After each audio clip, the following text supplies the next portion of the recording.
Metal is a genre that is heavily associated with masculinity, and even though there are a wide array of subgenres, most of them have this masculine image. From the posturing bravado of Pantera's groove metal, to the glistening biceps of Manowar's power metal.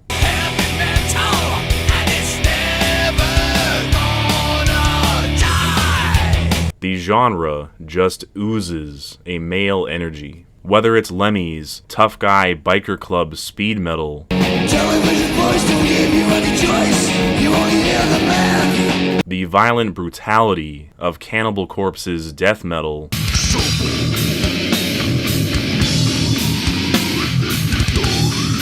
or even the nerdy, intellectual, philosophical energy of Dream Theater.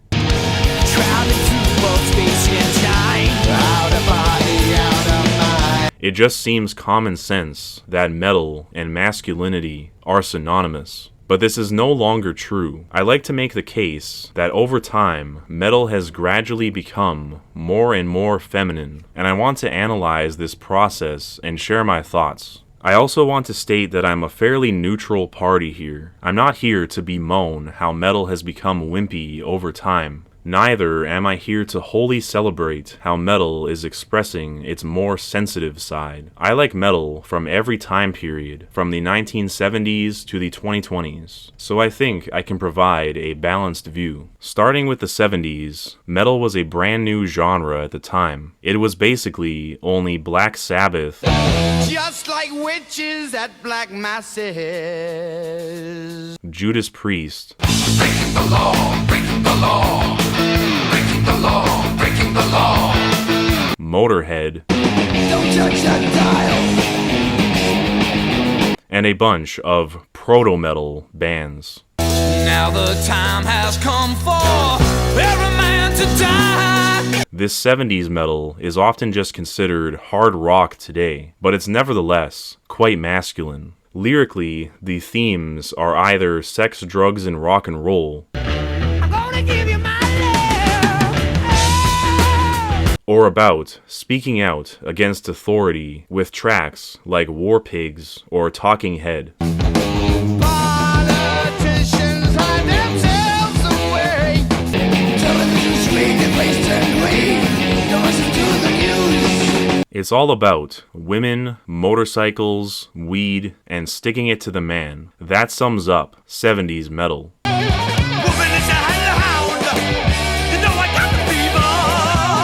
Musically, very straightforward. As Lemmy said, it's just rock and roll. 80s metal is similar, but a bit more try-hard. There's a lot of peacocking going on. The music became heavier and faster. The vocals got higher pitched in the case of the new wave of British heavy metal.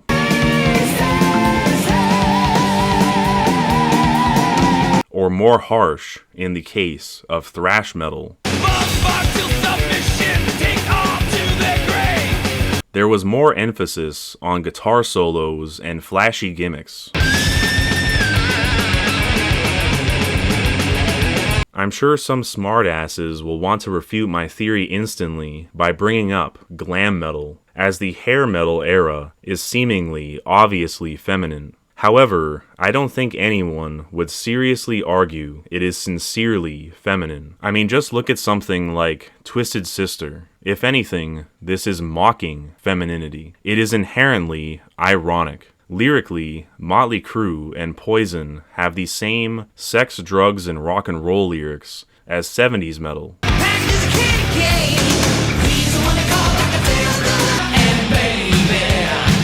Talk dirty to me. I use the word peacocking for a reason. Hair metal is not feminine. It's actually a highly hyperbolic masculinity. It is just showing off and poking fun. Though I will say that some bands delve into storytelling a bit. Metallica and Iron Maiden, for example, have lyrics about history and tales of war.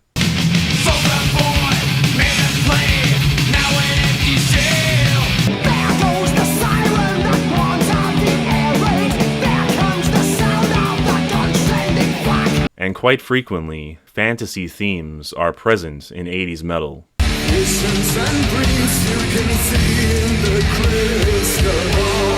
So both 70s and 80s metal are sort of the peak masculinity of metal. This does not mean that it's the heaviest, nor inherently the best, but it is the most conventionally masculine. 90s metal is interesting. It's still masculine, but metal becomes much more edgy. This is when extreme metal truly emerged, when death metal, black metal,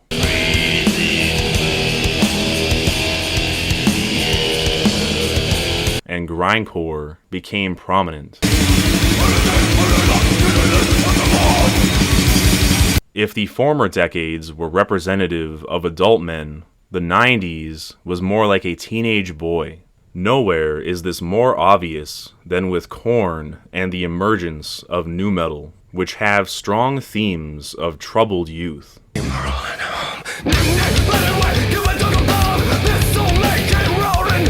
Hair metal was also replaced by grunge, which has a strong teenage angst as well. And Pantera basically sums up 90s metal.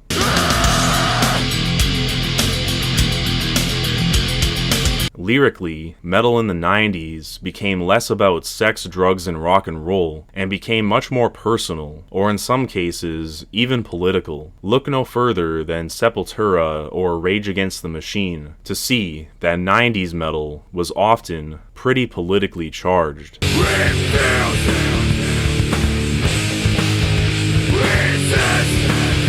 Metal became a bit more serious, gritty, and realistic in this era, but sometimes in a juvenile way. Fuck you, I won't do what you tell me! Fuck you, I won't do what you tell me! 2000s metal is the most unique, and where an even bigger shift occurs. This is where the femininity enters the picture. Gothic and symphonic metal became huge in this era. Now sure, female metal singers existed in the 80s and 90s, but for the most part, they put forth a masculine image, emulating their male counterparts. But Gothic and symphonic metal actually had feminine vocal styles.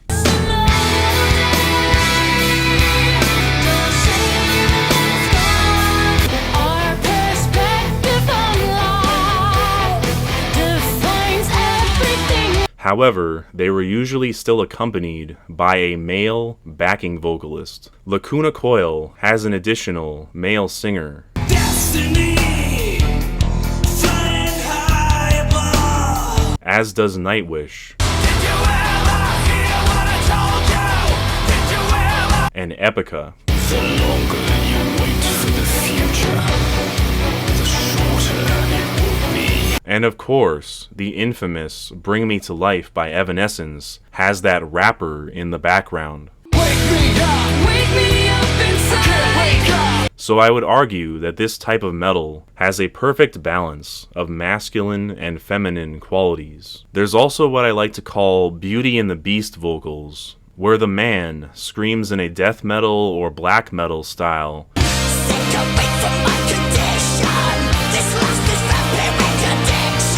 while a woman sings a clean operatic part.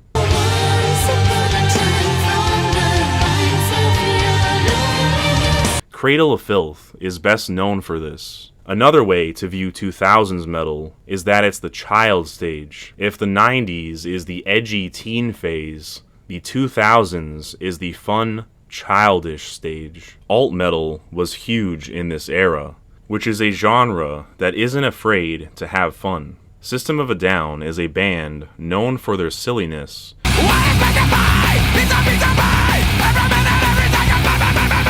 and are memed frequently. Pepperoni and green peppers, mushrooms, olive chive. And Slipknot are often berated by metal purists for their childish gimmick with the masks. Not to mention there are straight-up comedy bands from this era like Psycho Stick and Tenacious D. The 2000s is also when metalcore really became a thing. The melodic metalcore sound of this era featured a similar thing to the Beauty and the Beast vocals, but with just one vocalist. I call this style Jekyll and Hyde vocals. The verses are screamed like melodic death metal, but the choruses are sung in a clean, almost emo-ish way. This type of metalcore could be seen as a good blend of both masculinity and femininity, or as a kid-friendly version of death metal. This is where I'll bring in metal elitism, as it goes hand in hand with this topic. If you really boil down what metal elitism really is, it is essentially a dick measuring contest. It is about saying that your taste in metal is more manly than other people's. The reason true cult black metal fans hate Cradle of Filth and talk about how they are not real black metal is because Cradle of Filth is not trying to be edgy and hyper-masculine. The goblin vocal style of Danny Filth could be considered childish, and the operatic vocals are feminine. There is a prevalent view among purists and boomer metalheads that metal basically sucks after the year 2000. Some even going further and stating that 90s metal sucks too. And this isn't just old people being nostalgic either, as many young people also hold this view. I think this is because to these people, the be-all and end-all of what metal represents is some sort of masculine status symbol. Maybe I'm just autistic, but for me, metal was never about scoring brownie points for being manly. I just thought the music was good. I never thought I was a badass for liking Avenged Sevenfold. I just enjoyed the tunes. I am aware that there are far heavier bands than Children of Bodom, but damn it, Children of Bodom is much more fun than Cryptopsy. I know it doesn't have the same manly cred, but it's just fun. This constant status signaling has always made me feel like a bit of an outsider among metalheads. People may say that I'm immature for liking 2000s metal, like metalcore or nu metal, but if constantly reassuring everyone that you are the most manly dude in the room is the adult, mature, and masculine thing to do, then I think that I'm okay being a bit childish. Now the 2010s is when metal began to become explicitly feminine. The cover art for the Death Heaven record Sunbather makes this abundantly clear. This would have been unacceptable in any other decade. If the 90s had a teenage boy vibe, the 2010s had a teenage girl vibe. The subgenre black gaze best demonstrates this era. Black gaze combined black metal with the more feminine and ethereal shoegaze, a type of indie rock music. It's much softer than normal black metal,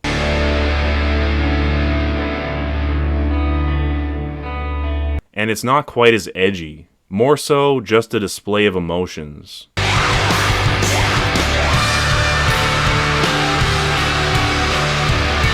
This is also a good place to bring up deathcore. Lots of death metal fans despise deathcore, and while many would cite the simplistic guitar riffs and high-pitched screaming as the reasons people dislike deathcore but still like death metal, I think the bigger reason for the dislike of deathcore is that it is emotional. Vocally, this is pretty evident, but also lyrically.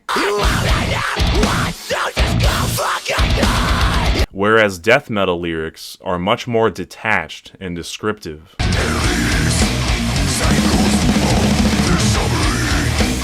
This is largely why deathcore is associated with the emo subculture. You can argue if deathcore fits in better with the theme of the 2000s or the 2010s, but it's definitely more emotional than death metal, which is why you see all this posturing about how deathcore isn't metal. The 2010s is also when gent, or more specifically, the progressive metalcore sound, which I call gentcore, became prominent. Bands like Periphery,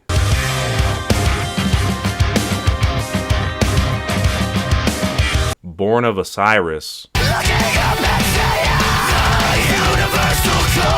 and After the Burial are a few examples.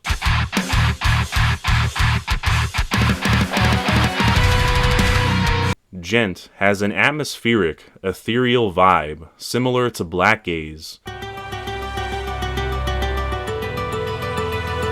and emotional screaming and guitar chugging like deathcore. I want to state here that I don't mean it as an insult, saying that this style has a teenage girl vibe. I still think it's a cool sound, but it's nevertheless understandable that your average guy with a studded leather jacket and Sepultura t-shirt might find something like Periphery a bit off-putting. These gent bands are undoubtedly metal, but they aren't very masculine in any conventional sense. Before I get to the 2020s, I know some will argue that I am just cherry-picking and say that there are plenty of bands still playing thrash and old-school death metal today. But that's kind of the problem. Why is it that the only way to have masculine metal is to rehash the late 80s and early 90s forever? You think there would be something new by now, but all the newer sounds that are actually relevant are the more feminine genres. The people listening to bands like Gatecreeper or Power Trip are either old heads or hipsters. Most younger normie metalheads, the type of people who watch Nick Nocturnal videos, are not excited for these re-thrash bands. They like stuff like Sleep Token and Spirit Box. And I'm sure many would say, screw the normies, they don't know metal. But normies are the reason bands like Motorhead, Megadeth, and Pantera got famous in the first place. And the sound difference when you jump from those bands to modern 2020s metal like Sleep Token and Spirit Box is insane.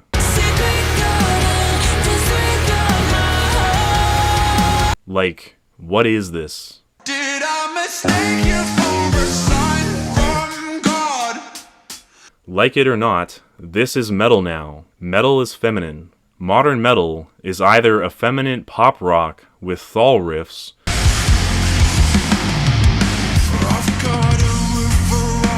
it's either that or it's octane core. Take your pick. Sure, there are outliers, but this is the standard now. And sure, there may have been feminine metal bands in the past, such as Deftones.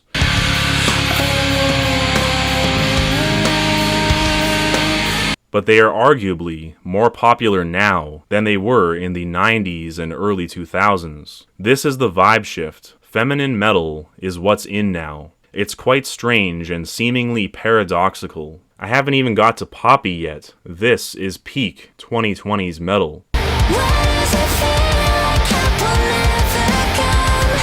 And that's metal's journey from masculine to feminine, from manhood to womanhood. Whether you prefer the boomer rock of the past or this odd iteration of modern metal, music has definitely changed a lot over this past half a century. It has gone from easily identifiable hard rock to having a wide array of influences and an indefinable style. Maybe you are a weirdo like me and think that metal hit a Goldilocks zone in the early 2000s, which was the perfect balance between the masculine and the feminine elements. For better or worse, this is how metal has evolved. For some closing thoughts. Number 1, masculine does not equal heaviness. I know deathcore and gent are heavier than hair metal, but bikers drive around listening to Motley Crue, not Periphery. Number 2, I know old school purists will feel vindicated in their views that all post-2000s metal is soy boy music, but I think there's something to be said about the fact that many effeminate men will latch on to the more old school metal in order to prove that they are manly, so don't gloat too much. Number 3, this most likely applies to other genres of music as well, like country or rap. But metal, in particular, is an interesting case study since it is so exaggerated in its masculinity. Our acculturation continues.